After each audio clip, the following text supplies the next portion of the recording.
वो मास्टर थे, शादी नहीं हुई थी। चुनीलाल भाई मास्टर। माँ को बोला, माँ संसार में कुछ रखा नहीं, ये शादी विवाह परपंच, फिर ये मेरा बेटा, ये मेरा जमाई, मेरा भगवान, ये भूल जाते और जमाई और बेटे और बेटी और प्रॉब्लम में परेशान होते। मैं शादी नहीं करूंगा। तो उसकी माँ ने सिर कूटा के महल मुआ, अभी अभी तो तेरा बाप मुझे छोड़ के चला गया, 1 साल भी नहीं हुआ और तू भी साधु हो जाएगा तो मुझ बुढ़ी का क्या। तो चुनीलाल का मन पसीजा, बोले नहीं नहीं माँ तू दुखी मत हो, तू जो बोलेगी वो करूंगा। तो बोले वो खाड़िया में जो कन्या देखी ना तुम्हारे लिए, उसकी मंगनी कर दे। उसने हाँ भर दी। अब तारीख तय हुई, दुल्हा साहब नडियाद में और वो अहमदाबाद में। तो दुल्हा 4 बारातियों को ले गया रेलवे में, ट्रेन में। कालूपुर स्टेशन तो जानते हो, अहमदाबाद। स्टेशन पे उतरा, टांगे वाले से पूछा कितना पैसा। तो जमाने में 1 रुपया लेते थे खाड़िया का। उसने बोला 5.25। अरे यार 5.25, 1 रुपया के बदले तू 1.25 रुपया ले ले, आज दुल्हा हूं तो। अरे बोले 1.25 रुपये में कोई शादी होती है क्या? बोले शादी टांगा करेगा कि मैं करूंगा। लेकिन वो सारे टांगे वाले अड़ गए। कोई भी बारात दुल्हा को ले जाए तो 5.25 से कम नहीं होता है। उस जमाने में 100 रुपये में एक परिवार जी लेता था, तो 1 रुपया भी बड़ा होता था। 1 रुपये में तो भरपेट भोजन खा ले। 8 आने 50 पैसे में आधी डिश, 1 रुपये में भरपेट भोजन। बोले 1 रुपया ले, 1.25 ले। बोले नहीं 5.25 से 1 पैसा कम नहीं होगा। तो दुल्हा ने क्या किया, अब 11 दुल्हा सुन लेना, वो कैसा दबंग दुल्हा। वो जो बूढ़े थे ना बाराती, तो कुछ सामान उनका ले लिया दुल्हा ने, अपने बगल में थैले लगा दिए। और जो दुल्हन के लिए कपड़े वपड़े थे, वो जो टोपी वोपी थी उसको फिलहाल रख दिया, वो बैग अपने सिर पे रख दी। दुल्हा पैदल चला 4 बारातियों को लेके। जब शादी की जगह पे गया तो देखा कि ये दूल्हा है कि लोडर है। न लोडर है न दूल्हा है, वो तो चुनीलाल दबंग आदमी थे।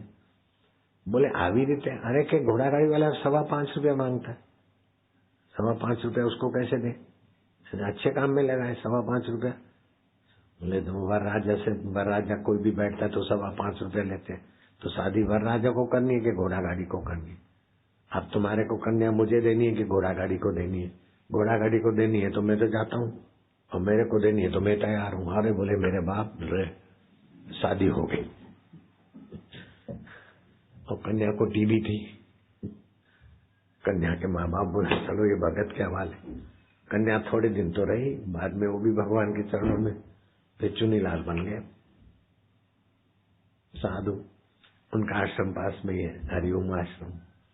ऐसे ऐसे भी दूल्हा हो गए, बारातियों का सामान लेकर शादी करने निकले। मुकुट रख दिया बगल में तो सामान में। कैसे दबंग, इतिहास बना लेते हैं लोग। क्या बोलेंगे, लोग क्या बोलेंगे।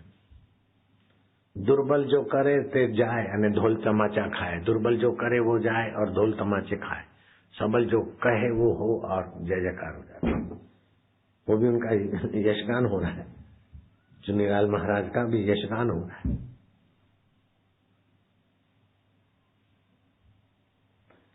फिर योगी महाराज के पास जाते आते, तो योगी महाराज अहमदाबाद में रहते हैं। योगी महाराज ने कहा कि चुनीलाल मुझे तुम मगर दिखाने ले चलो। हाँ बोले उधर है। हाजी मंजिल बंगला था वहां, अभी तो टूट गया होगा, 70, 80, 90 साल पहले। बाल योगी महाराज रहते थे। तो बाल योगी महाराज के साथ इनका आना जाना होता था। तो मैं चलो डाकोर जी गोमती तट पर, माइक वाला पर थोड़े मुरमुरे ले गए थे, डाले तो मछलियां आई, कछुए आए। अरे बोले ये क्या है, ये मगर है क्या? चल मैं तेरे को मगर दिखाता हूँ।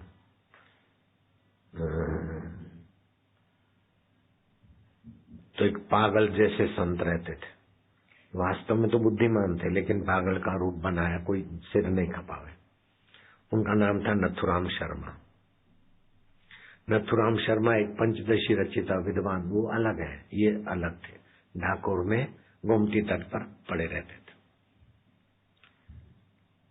अरे क्यों पागल बाबा, योगी महाराज ने कहा, कैसे धरती पे सोते हो कि पानी पे सोते हो? बोले महाराज जी कभी धरती पे कभी पानी पे सोता हूँ। अग्नि में सोते हो? बोले नहीं। हवा में? अभी तक हवा में नहीं सो पाते? बोले नहीं। आकाश में सोते हो? बोले नहीं महाराज। तो चुनीलाल चकित हो गए, योगी लोग अग्नि में कैसे सोते होंगे, हवा में कैसे सोते होंगे, आकाश में कैसे सोते होंगे। मैंने वो साधना किया, ये कोडवर्ड मैं जानता हूँ। साधारण आदमी पृथ्वी तत्व में सोता है, और जो अंदर के योग केंद्र होते ना, पृथ्वी तत्व केंद्र अलग होता है, जल तत्व अलग होता है, वायु अग्नि तत्व अलग होता है, वायु तत्व अलग होता है, आकाश तत्व अलग होता है। तो सोते समय जो भगवान का चिंतन करके ऊपर चले जाते, वो आकाश तत्व में सोते, कोई वायु तत्व में सोते, कोई जलीय तत्व में सोते। मैं तो आकाश में। तो तरकीब आ गई, बस मौज, कितना भी बांटो खूटता ही नहीं, आकाश तत्व में सब कुछ। चुनीलाल नहीं समझ पाए, उनकी वो साधना नहीं थी उस समय। फिर बोले चलो नर्मदा किनारे जाते। तो चाणोद, कर्णाली, बड़ौदा से 50 किलोमीटर के अंतर पर किसी आश्रम में ठहरे। बोले जा चुनीलाल पानी लिया। पानी ला, अरे बोले जूता पहन के पानी लेने गया, डोल दे। हम नंगे पैर गए, पानी तो लाए लेकिन किनारे से भर के लाए। बोले हाँ। अरे किनारे में तो लोग कपड़ा धोते, स्नान करते, थूकते, उनका कैसे पानी ले? जाओ बीच में से ले आओ। ऐसे बीच में से ले आए तो आधा किलोमीटर तो बालू में जाना, आधा आना। थक गया। अच्छा भूख लगी है।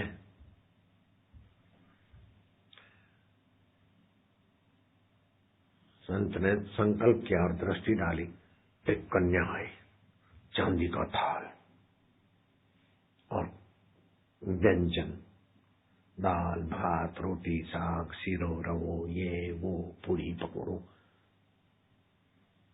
योगी महाराज ने और चुनीलाल महाराज ने खाई। जिसको मोटा महाराज बोलते, उनकी बात बताता हूँ साधना काल की। शाम हुई तो वही कन्या अहिर कन्या के वेश में आई।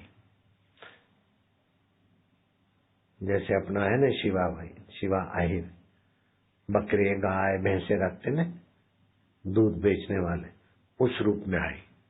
कन्या वही थी लेकिन लबासू और खाली कांसे की, और कढ़ी, बाजरी नो रोटलो, खिचड़ी अहिर लोग खाते हैं, ऐसा लिया। दोनों ने खाया। कन्या तो देख के चली गई। दूसरे दिन की सुबह हुई, बोले चुनीलाल चलो सामान बांधो, जाएंगे। सामान बांधा, सामान पैक हो गया। बोले हाँ। वो 2 थालियां कहाँ गई? बोले थैली में डाल। बोले तेरे बाप की है क्या? वो तो नर्मदा माई ले आई थी कन्या के रूप में, चलो उनको दे आते। गए नर्मदा जी के जल के आगे, ले मैया तेरी थालियां। तो थालियां डाल दी पानी में, नर्मदा जी को पहुंच गई। ऐसी भी आध्यात्मिक आदिदैविक शक्तियां होती। सितारों से जहां कुछ और भी, इश्क के इम्तिहान कुछ और भी। तुम खाली 2 पैसे कमाकर 2 बच्चे करके मरने के लिए नहीं आए हो, अपनी आध्यात्मिक शक्तियां, आदिदैविक शक्तियां जगाकर अमर होने के लिए आए हो। समझ गए? तो उन्होंने मौन मंदिर बनाए, एक बंद कमरा, बाहर से खिड़की से भोजन, आपकी आवश्यक वस्तु रख जाएंगे। आप 24 घंटा उसी कमरे में रहेंगे। अटैच बाथरूम आदि है, धूप भी दे जाएंगे सतत। फिर वो मौन मंदिर उन्होंने बनाए तो अपने उनकी नकल करके अपने भी मौन मंदिर चालू किए। 8-8 दिन साधक साधना करते। एक परशुराम अभी जिंदा है, बूढ़ा हो गया, वो मौन मंदिर में रहा था अहमदाबाद में। तो मैंने समझा दिया था सत्संग में कि एकदम साधना जोर पकड़ेगी तो अप्सराएं भी आती है। तो उसने उसको 5वें दिन अप्सरा दिखी, बड़ी सुंदर, लेकिन सुना था तू चुपचाप बैठा रहा, मंत्र करता रहा। वो खड़ी खड़ी जख मार के चली गई। फिर 6ठे दिन शुक्रवार को रवि से रवि तक मौन मंदिर चलता, और 7वें दिन आई, कुर्सी पे आके बैठ गई, फिर खड़ी हो गई, और देखते देखते उसका बाहर का कवर हट गया, और अंदर में जैसे शरीर में चलता है, समझो तुम्हारा चमड़ा हट जाए और सब दिखने लग जाए तो कैसा होता है। फिर उसको नफरत हो गई शरीर में से, आसक्ति। क्या है, 2 हड्डियां खड़ी हैं, आड़ी हड्डियां है, मांस है, मल है, मूत्र है, सब चल रहा है मशीनरी। ये तो भगवान ने पर्दा लगाया, चमड़े का तो अच्छे लगते पति पत्नी, बाकी तो देखो। हम बच्चे थे ने तो खेलते थे, किसी को बोलना नहीं, ढींगला ढींगली खेलते थे। तो मैं मुखिया बनता था, तो ढींगला हमारा था, हम बारात लेके गए, बैंड बाजे भी हमने बजाए, ऐसे करके डबले बबले डू डू डू करके गए। जब शादी करके लाए तो दूल्हा दुल्हन मेरे घर रहे। तो मैंने देखा कि दूल्हा तो किसी ने बना के दिया था, और दुल्हन तो हम ले आए थे शादी। तो धीरे से दुल्हन का ऊपर का कवर खोला तो देखा अंदर तो सड़े गले चित्रे चित्रे, दूल्हा का भी ऐसे ही पोल, बाहर चक्की मक्खी अंदर बुरबुर दक्खी, बाहर चक्की मक्खी अंदर बुरबुर दक्खी। तो हम तो ढींगला ढींगली के बड़े सुंदर लग रहे थे दूल्हा, लेकिन जब खोल के देखा तो अंदर पुराने सड़े गले कपड़े, रुई के टुकड़े, ये वो। ऐसे ही ये दूल्हा दुल्हन के शरीर को भी, अब ज्यादा मैं नहीं बात करूंगा, समझ जाना। वास्तव में दूल्हा की शोभा सच्चे दूल्हा परमात्मा से, दुल्हन की भी शोभा उसी परमात्मा की सत्ता से, नहीं तो मर जाते तो क्या है शरीर का। यह तन काचा कुंभ है, यह तन काचा कुंभ, फुटत न लागे वार, फटका लागे फुटी परे, गर्व करे बेगवार। पानी केरा बुलबुला, यह मानव की जात, देखत ही छुप जात है, जो तारा फिर भात। क्या करिए क्या जोड़िए, थोड़े जीवन काज, छोड़ी छोड़ी सब जात है, देह गेह धनराज। हाड बड़ा हरि भजन कर, द्रव्य बड़ा कछु दे, अकल बड़ी उपकार कर, जीवन का फल एह। बस अपना उपकार कर ले, अपना कल्याण कर ले, अपने को भगवान का मानो, भगवान को अपना मानो, भक्ति रस आता है। जो योगा करते हैं, ध्यानम करते हैं, वो व्यक्ति निष्ठ होते हैं, उनका भगवान की भक्ति छूट जाती, भगवान का प्रेम नहीं रहता, व्यक्ति निष्ठ हो जाते। लेकिन भगवत निष्ठ तो बाजी मार लेते, मैं भगवान का, भगवान मेरे, फिर योग करे भगवान की प्रीति के लिए, ध्यान करे भगवान की प्रीति के लिए। ऐसे आंखें मूंद के ध्यान करते, ध्यानम योगम, फिर उनको ये चाहिए ये चाहिए ये चाहिए, पूरा खत्म।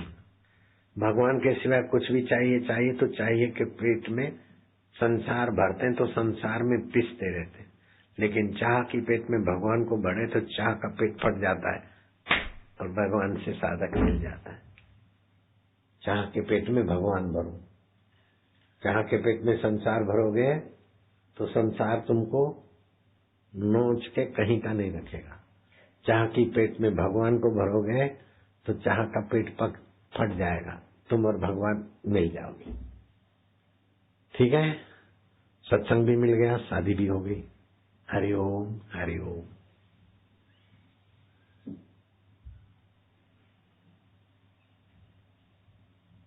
राम लखन की शादी का प्रसंग भी,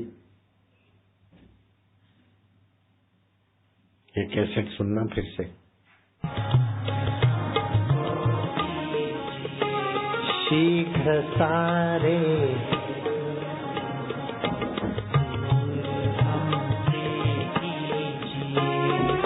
लीजिए हमको शरण में, हम सदाचारी बने, ब्रह्मचारी धर्म रक्षक वीरव्रती बने। हे प्रभु आनंद दाता, ज्ञान हमको दीजिए। निंदा किसी की हम किसी से भूल कर भी ना करें, ईर्ष्या कभी भी हम किसी से भूल कर भी ना करें। सत्य बोले झूठ त्यागे, मेल आपस में करें।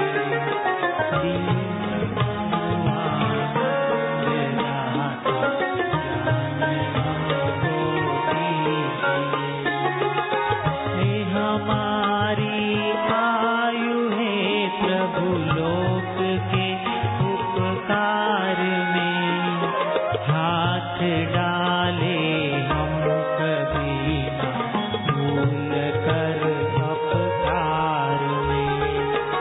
हे प्रभु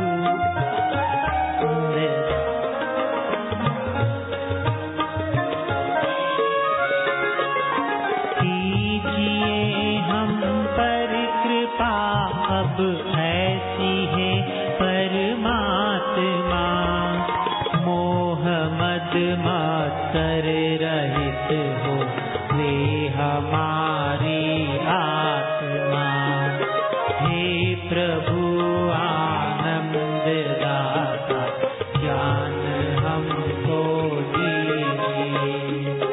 प्रेम से हम गुरुजनों की नित्य ही सेवा करें, प्रेम से हम संस्कृति से नित्य ही सेवा करें। हे प्रभु आनंद दाता,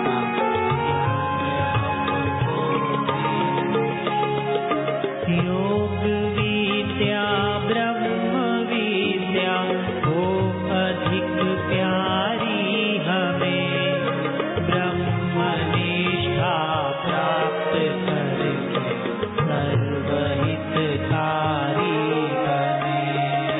हे प्रभु आनंद दाता, ज्ञान हमको दीजिए। निंदा किसी की हम किसी से भूल कर भी ना करें, ईर्ष्या कभी भी हम किसी से भूल कर भी